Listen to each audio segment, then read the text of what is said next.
কাঁচকলা আছে ঘরে, বানাবো কি অনেকক্ষণ ধরে মন করছে কাঁচকলার ভর্তা খাবো। তো এই কাঁচকলাটাকে আমি আগে ভালো করে সেদ্ধ করে নিই। দেখুন, শুধু সেদ্ধ করার পরেই আপনা আপনি ভর্তা বনে যায়। চলুন দেখা যাক কেমন করে ভর্তা বানাই আমি। এইদিকে নিয়েছি আমি কাঁচা পেঁয়াজ, নিয়েছি আম কুচি, নিয়েছি রসুন, কাঁচা রসুন, নিয়েছি শুকনো লঙ্কা, নিয়েছি কাঁচা লঙ্কা, আর নিয়েছি সরষা বাটা, এগুলোকে ভালো করে আমি আগে পিষবো। আর এইদিকে কাঁচকলাটাকে আমি সেদ্ধ করে নিয়েছি।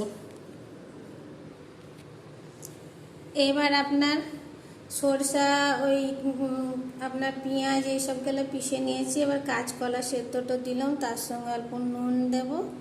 এবার এটাকে আমি ভালো করে আবার বাটবো।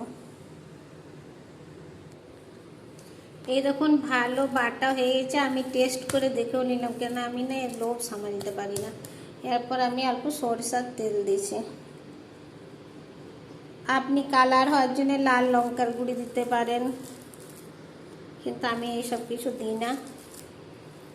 একবার হলেও গরম ভাতে এরকম বানাই খাবেন, ইউনিক টাইপের, দারুণ টেস্ট, আর বারবার খেতে ইচ্ছা করবে।